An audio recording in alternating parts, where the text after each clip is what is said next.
Okay, so ladies, this is just a tutorial. This is going to be really basic just to introduce you to it. Again, as I said before, with the states and the counties working differently, this is just going to give you a place to start, okay? Because you'll have to locate the information for your county and your state. All right. So tax lien certificates started basically as an investment tool that investors would use because there are some interest advantages. All right. Just disclosure, this is just for general interest. I'm not a professional. This should not be conveyed as professional advice. Okay. I'm not a spokesperson for any a representative for any one state or organization. All right. And please keep in mind that some of this information changes annually or, you know, as things change. The pandemic changed a lot of things. So just make sure that you are diligent in your research. Okay. All right. What are tax lien certificates? They are a tax lien is a certificate of claim against a property that has a lien placed upon it as a result of unpaid property tax. And I think we're pretty much all familiar with property taxes as American citizens. That's almost a rite of passage, right?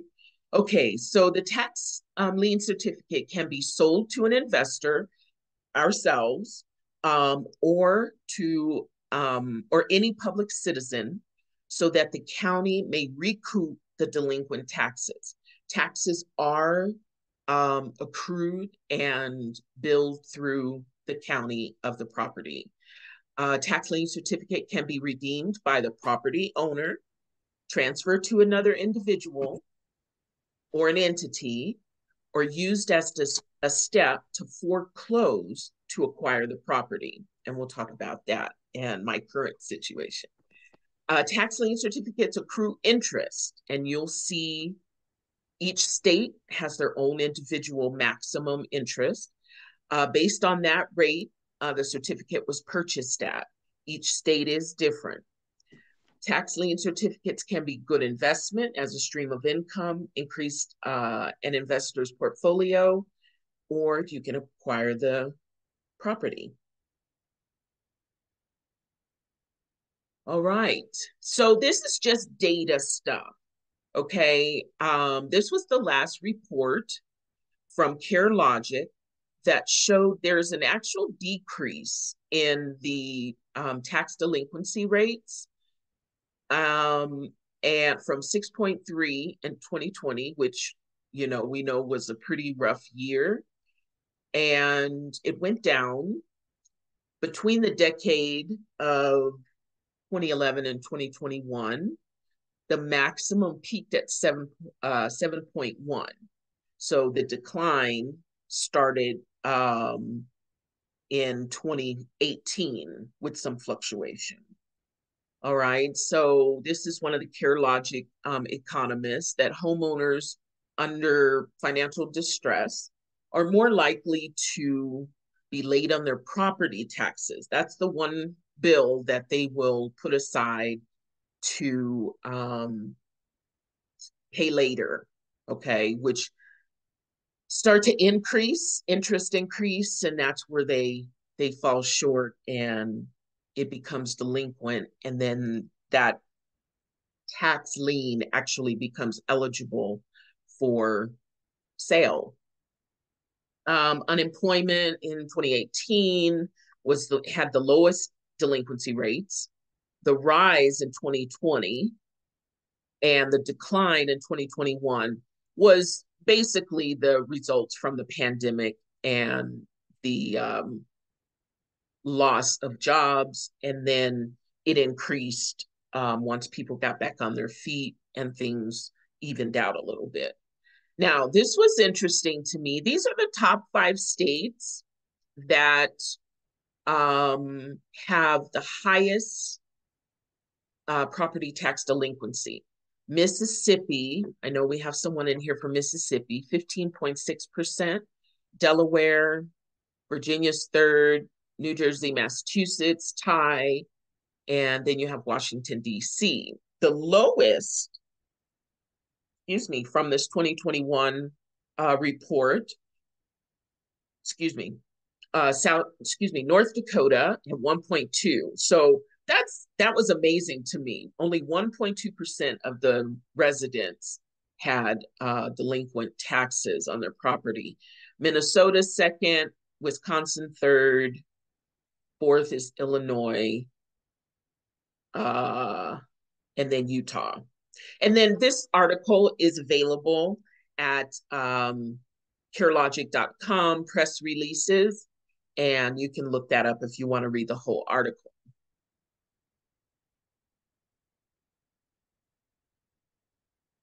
All right, this is my project, you guys. This is my baby. I fell in love with this, and the majority of it was the view. I have walked this property. I have prayed over this property.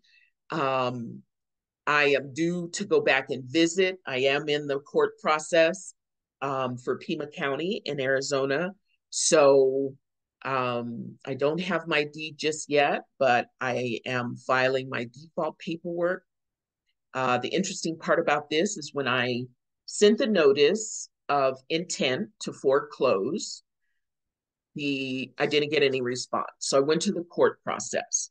And the papers that I filed were, the complaint is called a foreclosure, the right to redeem, which basically removes the owner's right to come back and say, oh, I want to pay my property taxes.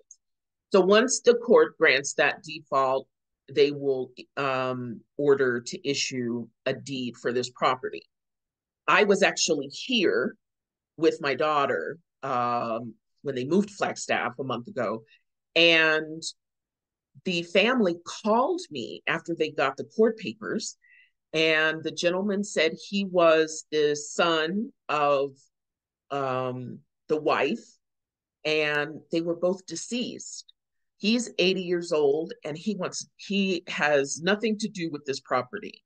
So he actually sent me some information, but because he was not the actual owner, the we actually fall into a default situation. So I think this week I'm able to actually file that default because there hasn't been any answer to the court. He just didn't want anything to do with it.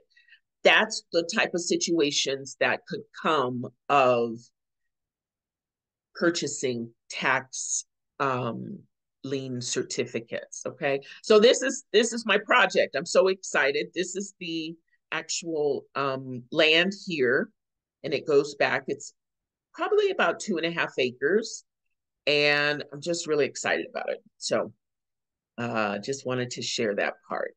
Okay, so it's state specific. These are tax lien states. There's another group there's another category, and we'll go to that in a minute. So these are the maximum percentages that a tax lien certificate can hold after you purchase it. So Arizona, the maximum is 16%.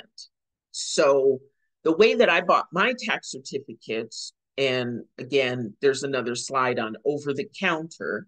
I didn't go to the auction. There's 2 ways. You can go to a live auction, or you can do it over the counter. Over the counter means that those liens did not sell at the auction, so the state holds them.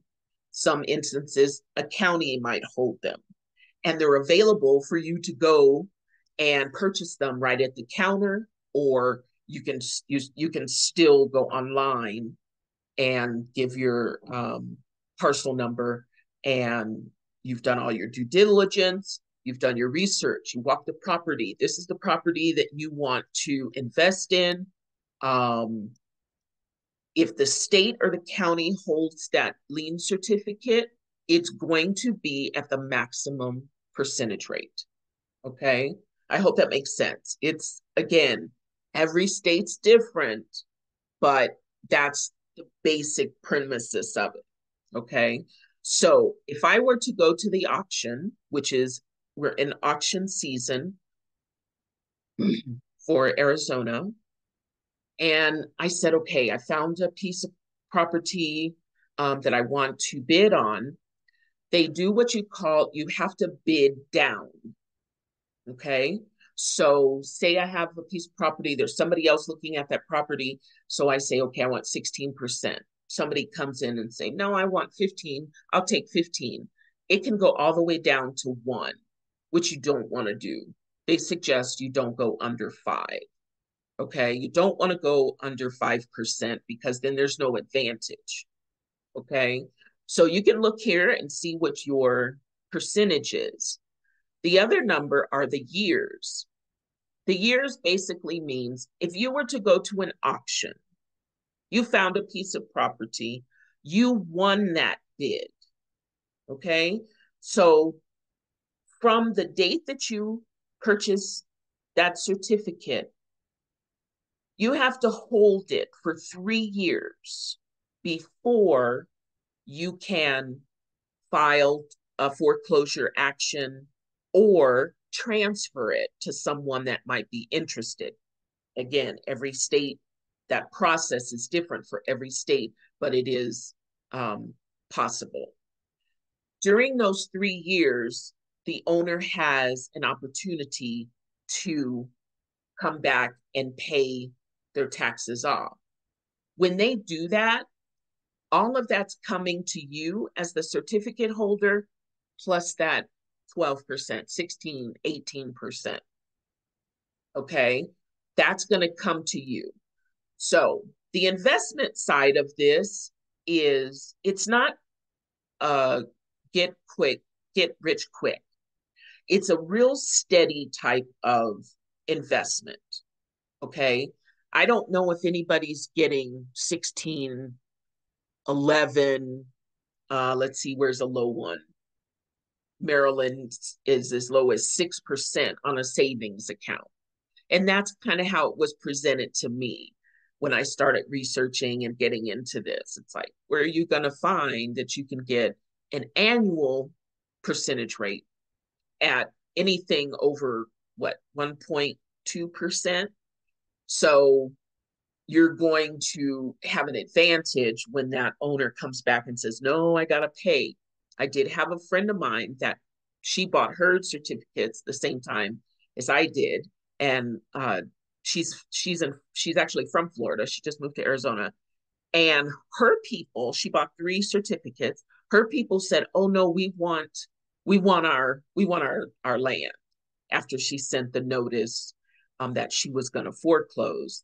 And I think her yield was close to $200. Now listen, on 3 properties, it was close to $200 in 4 months.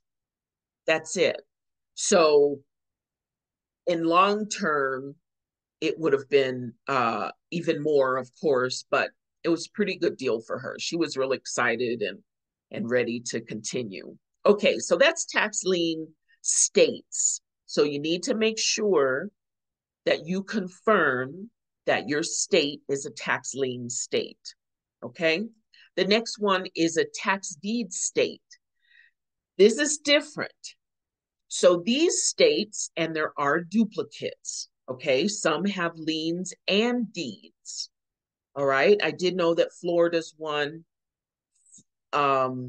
It's, again, research and due diligence is so important in this. So the tax deeds work similar to this. A person is behind in their taxes. Their lien, that lien, their tax lien being delinquent, becomes eligible to purchase, but they don't They don't sell the lien. They sell the deed. Okay. And it's either a treasurer's deed, um, what's the other one? Not quit claim, but there's another deed that's issued when you go to auction and you win that deed through your bid. Okay, so tax deeds are done directly through bidding. You have a higher chance of acquiring a piece of property in tax deed states, okay, because you're going directly for that deed. All right. When you have the lien and deed states, again, it can be confusing. You have to know when the deed becomes um, eligible to go to auction, right? Versus the lien. I'm not in a state that has both, so I'm just a little familiar with that. Okay, but I did want to introduce that because there are states that have both. So you have to check one. The first place you're going to go is your county, and then look at your state statutes. Um, Me going through the foreclosure process is going through the Superior Court, which is state court. Okay, so this is most as basic is governed by your state government.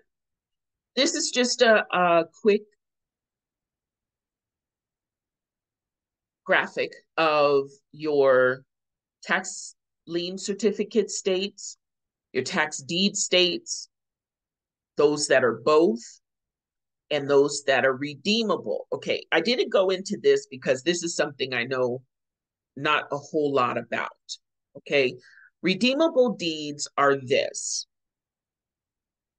that owner has the opportunity to come back and pay off all that they owe and get their deed back from you after you won it at auction.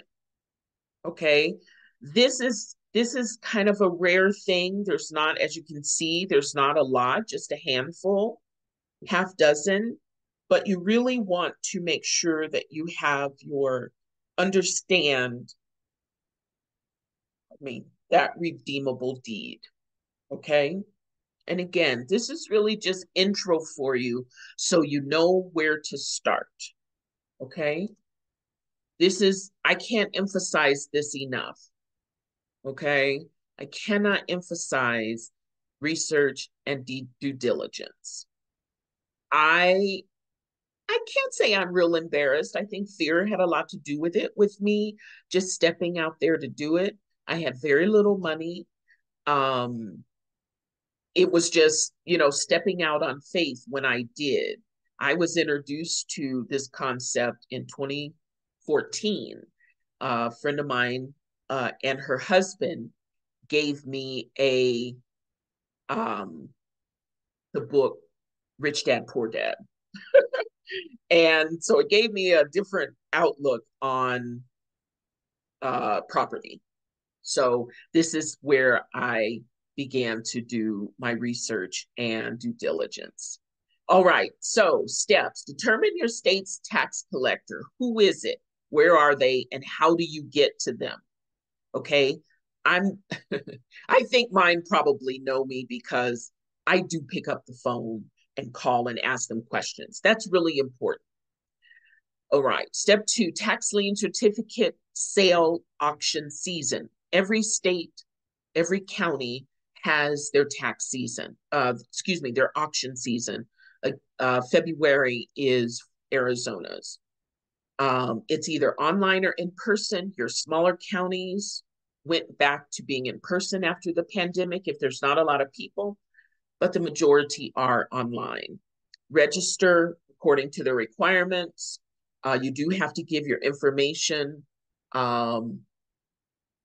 in terms of, your personal demographics and everything.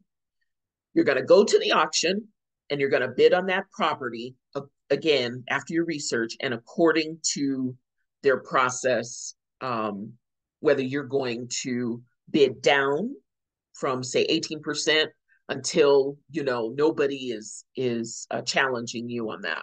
All right.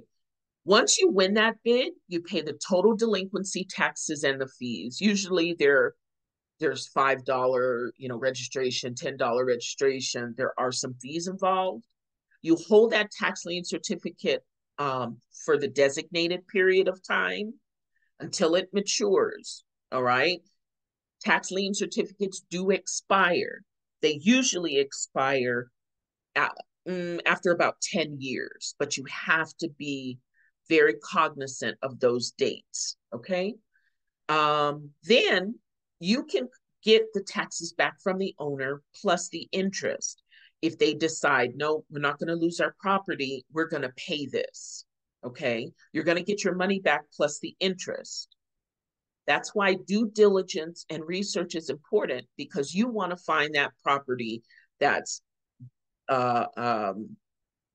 has maybe over $15,000, $2,000, $3,000 in price.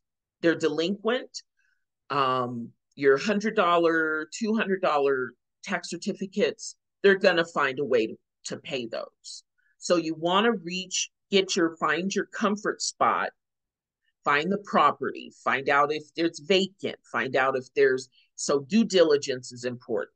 All right. You can choose to foreclose if the owner doesn't redeem, or you can hold it to transfer, to sell it again with the cost of the taxes plus the interest. If you transfer a lien certificate, it's basically just like redeeming it to an owner, but someone else wants to foreclose on it. All right. Ask your tax collector about county or state held liens. This is what I did. I strictly deal with over-the-counter purchases. Okay. Over-the-counter means this property did not sell at auction. The state is holding it. Okay. Generally, once the state holds it, that means you can file for foreclosure right away. You have to ask them, how many years do I have to wait, or how much time do I have to wait before I can file for foreclosure? All right. Mine was immediate. They hadn't paid property taxes since 2012.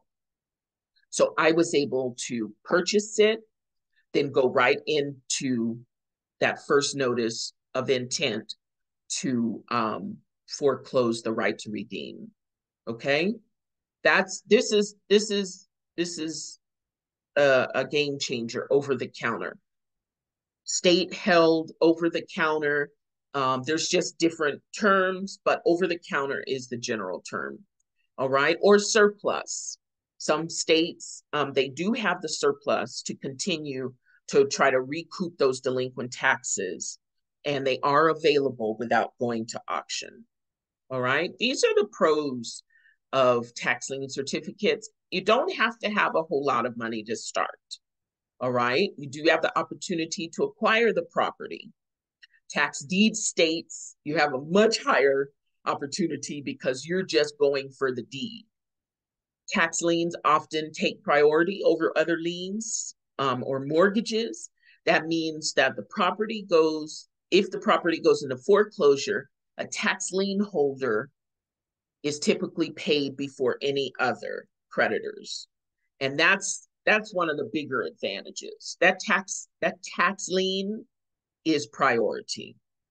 And you have a low risk of not getting your money back. You have to really not pay attention and just leave your tax certificate to just do on its own, or do whatever it wants to do, because you're going to get your money back plus the interest. Okay. Whether the owner redeems it, or whether somebody comes in and says, would you like to transfer that to me? And if you don't want to fight with them, because a lot of times if people come up behind you, they're going to go forward and go with the foreclosure process if you're not doing it. Okay. Property conditions. That's why it's so important to do your due diligence, walk the property, make sure that you know, is it in a flood zone? Does it have areas where you can't build? Does it have washes? Arizona, the area I'm in, has a lot of washes. So you don't want a property that a wash is going through and you can't use it. Holding a certificate past the 10 years, and that's a general, 10 years from the date of your purchase. Subsequent lien. So once you buy a tax certificate and say you have to hold it for 2 years, you've got to pay the subsequent taxes, which means every year you need to pay that taxes to add onto your certificate.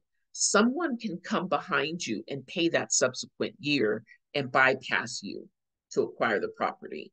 All right. And then there's also competitive auctions. There's going to be people on there that might see the same property that you do. Okay. And you want to just have some options in terms of a list that you want to bid on. All right. And again, I can't emphasize enough, ladies, due diligence and your research. Okay. Questions? We don't have a lot of time, and I'm so sad for that because I know that that was a lot of information. I really wanted to just give you a starting point, right? This for me is has been an opportunity for me to get me a little piece of land, and I'm so excited about it. And then I have to go through the process, surveys. This particular area was back in the 60s, was supposed to be this big huge development and everything. Well, their rules started um, turning people off, and also there's no well water. So that didn't bother me because I'm a minimalist to begin with, and I can haul water, right? On my little homestead, I do plan on doing a tiny house. So I know that was really quick and a lot of information, but I really, really hope you guys have an open eye. There's a lot of information out there. Um, I think I put in one of my posts. Ted, his name is Ted, and he does a lot of specific states. And he's been doing it for 30 years. And he's really good. I've gotten a lot of information from him as well. So, does anybody have any quick questions? We've got like 3 minutes, 4 minutes. We've got some. Okay, let me see.